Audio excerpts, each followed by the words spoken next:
What's up guys, Erroneous here, back with another Raid Shadow Legends video, and in today's video I'm going to be talking about the new patch notes that we're going to be having for the next patch that goes live, which is going to be being the buffs for Angar and Foris. So let's get into it.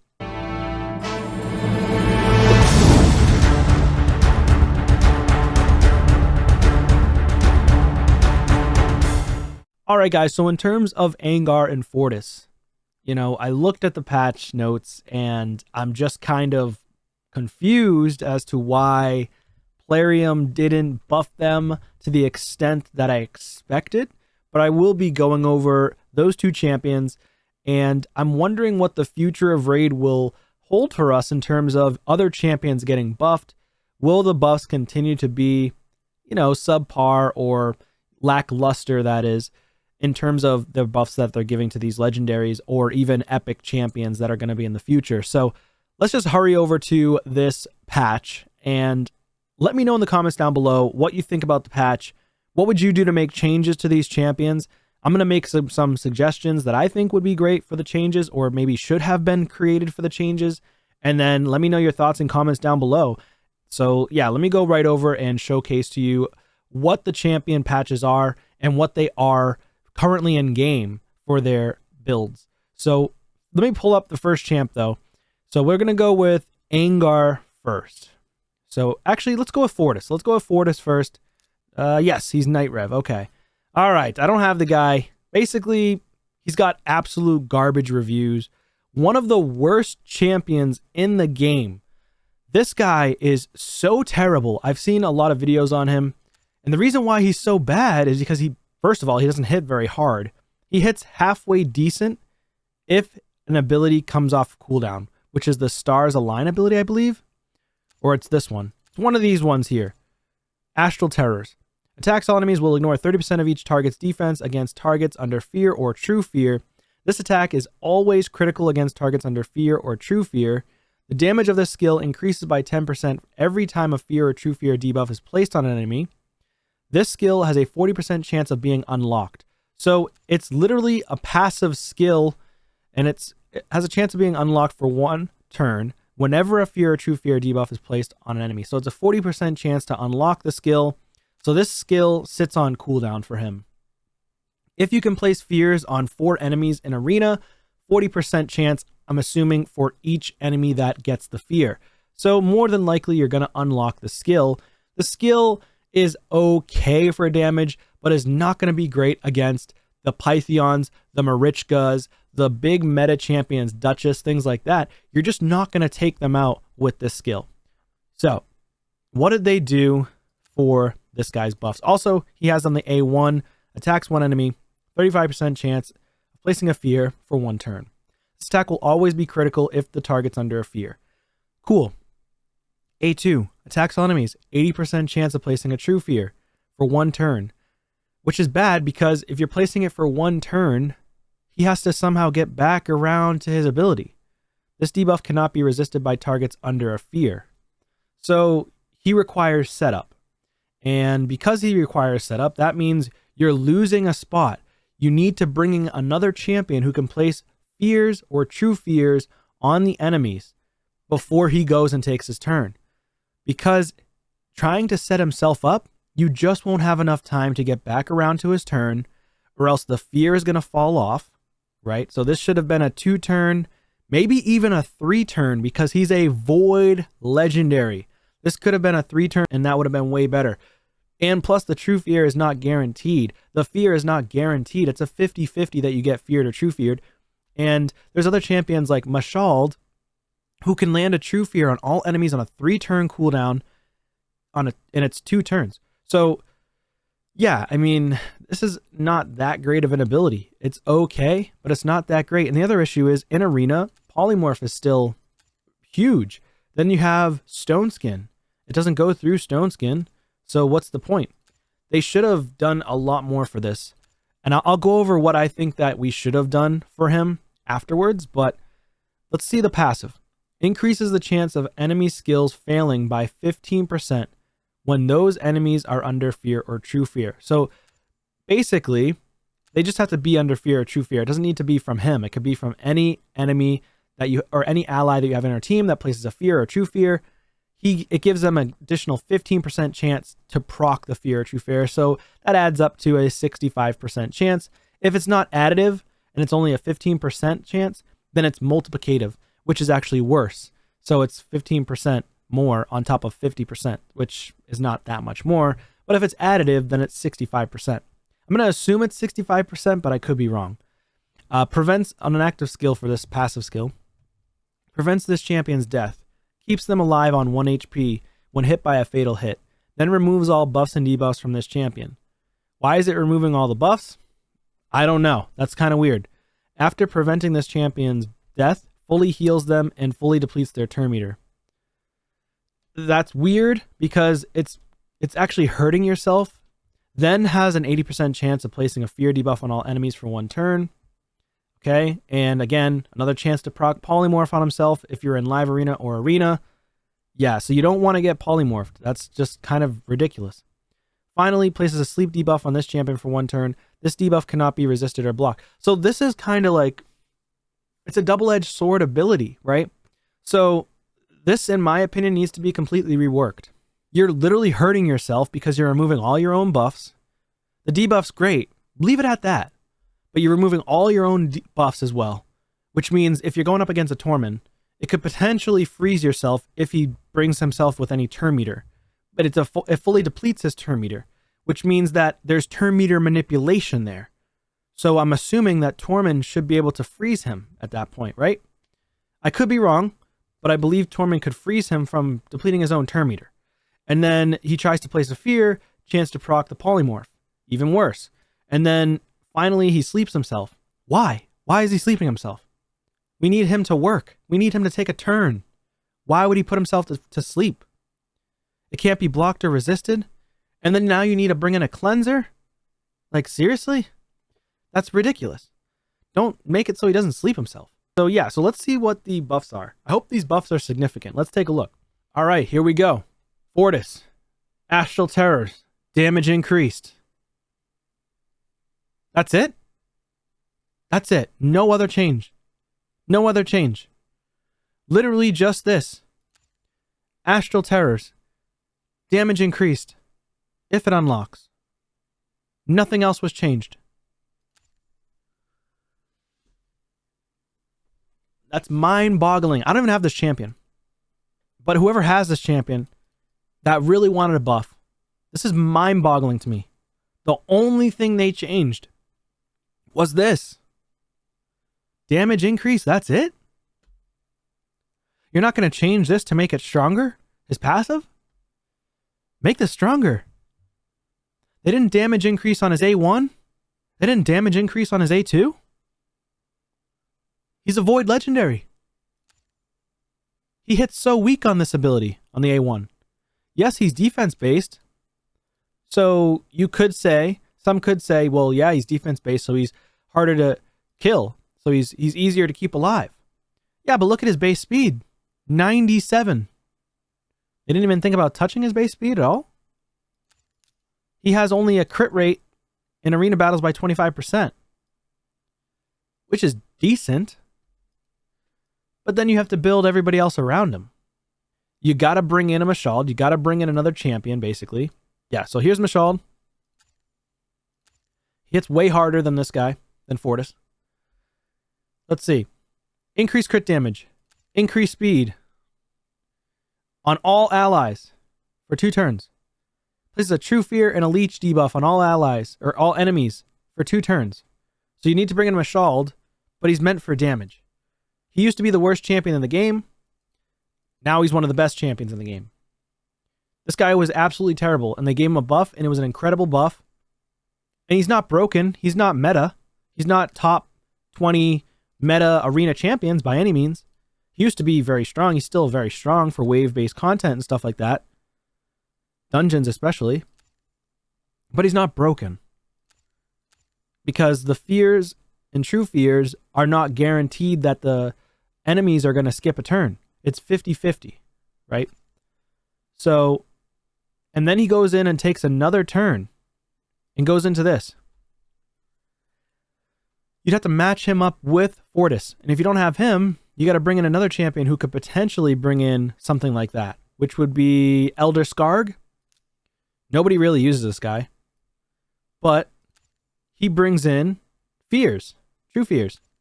He brings in True Fears here. Attacks one enemy 3 times. Places an extra hit for each buff or debuff on the target. Can place up to 3 extra hits. Places an HP burn debuff for 2 turns and a True Fear debuff for 1 turn on all enemies. This attack places all 3 extra hits. So, it's another champion where he requires setup. So they need to have buffs on themselves. So if you're going up, you have to basically go second. And he's an attack-based champion. Now, he does, on his passive, take less damage from legendaries by 15%, but that's not enough. The extra hit cannot be critical. Inflicts damage equal to this champion's attack when attacked by legendary champions. The extra hit cannot be critical. I don't know. I mean, I guess it's decent against, like, a Trunda. It's decent against champions that are... Maybe it's decent against a Heffrack. But Heffrack's always in, what? Stoneskin. So, how are you going to fear him? Riddle me that. How are you going to fear him? And then champions that just have the polymorph are going to polymorph Elder Skarg. They're going to polymorph the champion Foris. So what was the point? What was the point? I don't know. It just wasn't really a strong enough buff in my opinion. I think what they needed to do was add in something different. I think they should have gave him a double hit or a triple hit here. I think they should have gave him a little bit more damage here. And cannot be resisted by targets under a fear. They should have just did cannot be resisted. Period. Cannot be resisted. This one here, because then you don't have to bring accuracy on this guy. Because when you have to bring in accuracy on your attack or defense-based champions, that means you're reducing the amount of damage that they can output because you're having to work on other stats on the champions. And if you're just focusing on damage, just focus on damage. That's what most people do when they're in arena or live arena if they're trying to bring in a damage dealer. Like Ragash, you don't need to put in accuracy on that guy. He just smacks so hard. This guy doesn't, okay? He does not hit as hard. This is the only ability that really hits hard for him. And this is the only ability that they've updated. People will probably still keep him in the vault. They might take him out just for testing purposes to mess around. Maybe they'll utilize him a little bit more in wave-based content. You could potentially use him more in Doom Tower if you're early or mid-game or progressing through the game. And he'll be good for PvE in general wave-based content. I just don't think he's going to be amazing in arena still. All right, so let's go on to the next champion. It's going to be Angar. So Angar, I believe, is an Orc legendary champion. He's a Void legendary as well. So Angar, decent champ. Like I said, decent champion here, but not insane. So right now he's got attacks one enemy 2 times, places an extra hit if the enemy has a provoke. That's on the A1. On the A2, attacks all enemies, places a provoke debuff on them for 1 turn, places a reflect damage on all allies for 2 turns with the big version, also places a counterattack buff on this champion for 2 turns. So this is decent against wave-based content for PvE. This is decent against normal Fire Knight. Against hard Fire Knight, you're just going to get 1 shot by hard Fire Knight. So unless somebody has a massive shield, he is an HP-based champion. You could put him in like a bolster set. If you wanted to use him for Fire Knight, where he puts on the reflect damage, you get hit. But it's a weird composition, right? He does have really good scaling HP, decent defense as well. A little bit slow on 98 speed. But, again, he's got the HP in faction crypts by 44%, which is a very high faction crypt aura. And then, if an enemy, for the passive, if an enemy with provoke debuff attacks, 40% chance of placing a provoke debuff on them for 1 turn. Each hit taken will reduce damage taken by 5% up to 30% in 1 round. So he stacks up.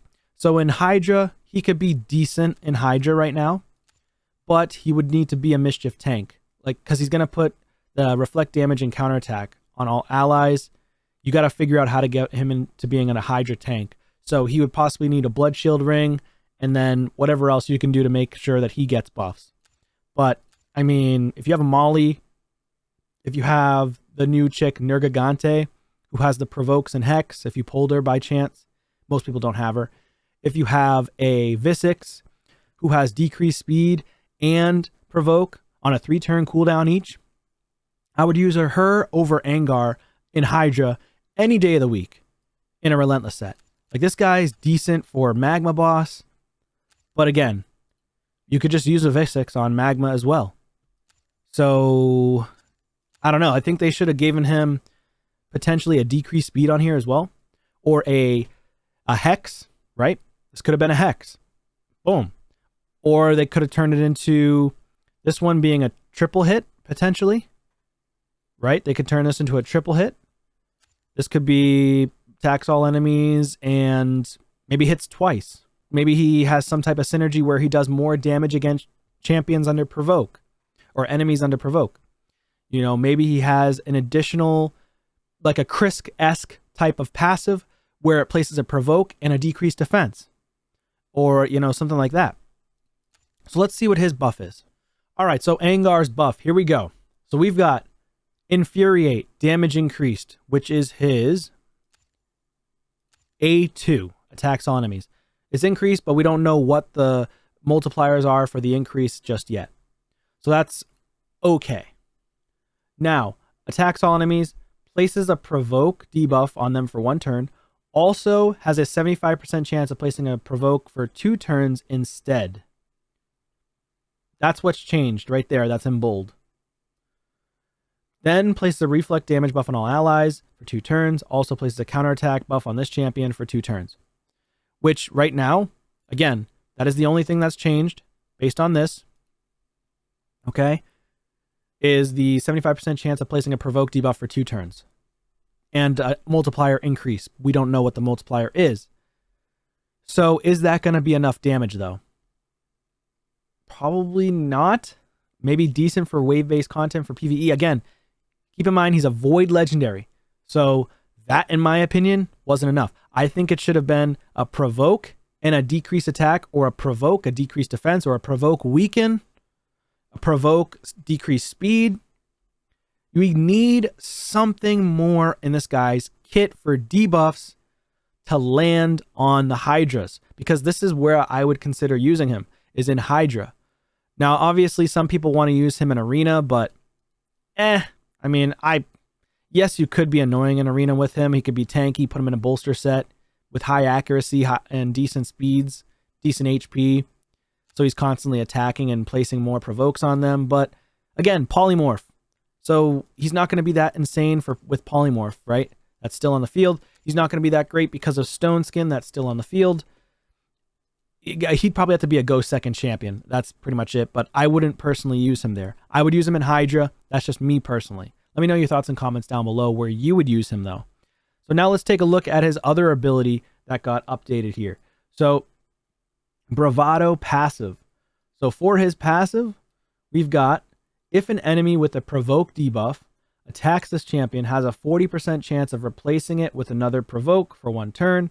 And the change is, also has a 90% chance of placing a decrease attack, big version, on the enemy for 1 turn when an enemy is under provoke debuff attacks an ally.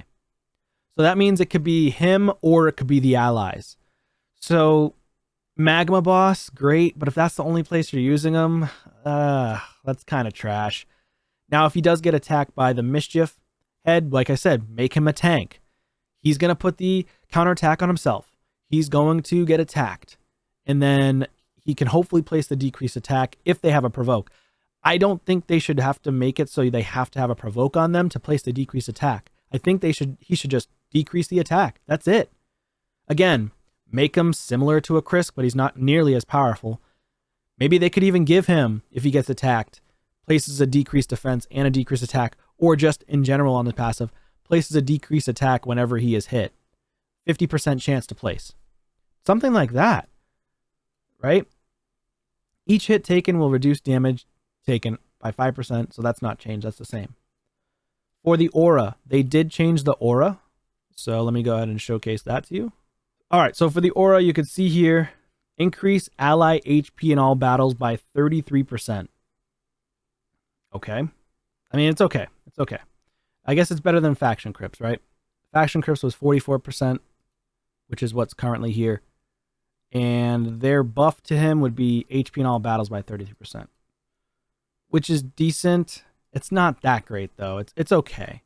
I just think that, again, in general, the only two buffs that they gave him was attacks all enemies. He got a little damage increase there. Little damage increase to the Infuriate, which is the A2. And then 75% chance of placing the Provoke for 2 turns instead, which Molly Tankard can do 2 turns as well. It doesn't seem like a huge buff. It's decent. I guess I'm interested in his multipliers to see what happens there. But again, this is the only other thing. 90% chance of placing a decreased attack debuff on the attacker for 1 turn if they're under a Provoke. I don't think that's very, very strong. I think that's still going to be weak. I think he's still going to be kept in the vault by most people. Maybe if you're early and mid-game, and you're progressing and you're trying to do Hydra hard, Hydra normal, Hydra brutal, potentially you can bring him in and he'll be a halfway decent champion for you if you just don't have that many champions in general on your account. But I think maybe they should have given him like more of a Krisk-esque ability if they're trying to push him to do provokes, which means it's going to be PvE content. That's just my thoughts. I think they should give him more buffs than that. I think he should have had decreased speed debuffs. He should have, maybe even if they want him to be like that, where he's supporting everybody else, they should have given him ability to give continuous heals to the allies. Something more in his kit that will help him since he's a Void legendary. Anyways, that's my thoughts on these champions. Let me know your thoughts in comments down below, and I will see you on a video soon. Take care.